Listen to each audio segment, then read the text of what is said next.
and go to war. The only war that I will declare as U.S. president will be the war on the federal administrative state that is the source of those toxic regulations acting like a wet blanket on the economy. I hear Ramaswamy say this and I think, do we just not learn?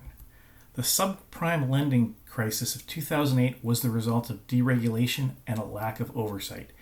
Banks were allowed to give out loans that were ethically questionable, fiscally irresponsible, and probably should have been illegal. The problem was compounded because these bad loans were packaged into investment vehicles. People lost their homes, their jobs, and their retirement savings.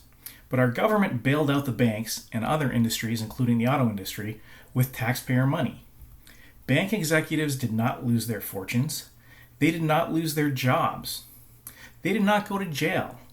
In fact, many of them gave themselves bonuses with the money they got from the taxpayers. The result of their bad decisions caused a global economic crisis, not just an American crisis, but a worldwide economic catastrophe, a financial meltdown known as the Great Recession. Why would they regulate themselves? They made billions and had no real consequences for their bad decisions. Is this going to happen again if we keep cutting regulations? I mean, it was unprecedented. How could we have seen this coming? Except that it had happened before, just 20 years earlier, with the savings and loan crisis of the late 80s, which was caused in large part by deregulation and a lack of government oversight. That resulted in a taxpayer bailout and the recession of the early 1990s. So I guess we are right on track. We cut regulations until the result was the savings and loan crisis of, let's say, 1988. Then we instituted new regulations to make sure that couldn't happen again, but slowly stripped them away until we ended up with the financial crash of 2008. Soon it will be 2028, so I guess we should expect it to happen again. Regulation is not a wet blanket on our economy. Regulation is necessary because, as history has shown again and again, companies lack the discipline to regulate themselves. But cutting regulation is code for allowing corporations to screw citizens, allowing companies to take advantage of consumers. Do we really need another Enron to realize this?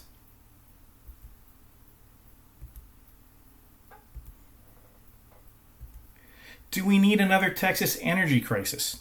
4.5 million homes and businesses lost power. There were food and water shortages. Hundreds of people died, and many of the people who still had power saw huge price gouging, up to 36,000% increase. That means a $200 electric bill would rise to $72,000. How many more train derailments do we need before we realize regulation is not a wet blanket on the economy? It is necessary to protect consumers from corporations and protect corporations from themselves, something they've shown over and over again that they cannot do without government oversight. Well, if you've listened to me this long, there's one more thing I'd like to talk to you about, and that is the train that is coming down the tracks. We either need to find a way to stop it or get out of the way before it runs us over. We had the savings and loan crisis in around 1988. In 2008, we had the subprime lending crisis. The next crisis could very well hit us in a few years, around 2028. Seems like that's about the right time. And the crisis that's coming may be too late to prevent with regulation or government oversight. And that is the student debt crisis. We owe $1.75 trillion in student loan debt in this nation. 2008 showed us what happens when too many people owe too much money and do not have the means to pay that money back. I took a couple years off after I graduated high school. I worked, I saved money, and then I worked my way through college. I got my college degree without taking out any student loans. Is it fair for my tax dollars to go to paying off someone else's student loans? My wife took out loans to pay for her school. She was still paying off her student loans when we got married. Together, we finished paying her student loans. Is it fair for us to now have our tax dollars go to pay off other people's student loans? A lot of people never went to college. They got a job out of high school, they started earning money, they started participating in the economy. Is it fair for their tax dollars to go to pay other people's student loans? But the question really isn't, is it fair? The question is it practical? Because if we do not do something, we're going to have another major financial crisis. It's far better for me, for some of my tax dollars, to go to pay off other people's student loans than to deal with the consequences of a financial meltdown. That's going to be far worse for me. So from a practicality standpoint, it makes sense to pay off people's student loans.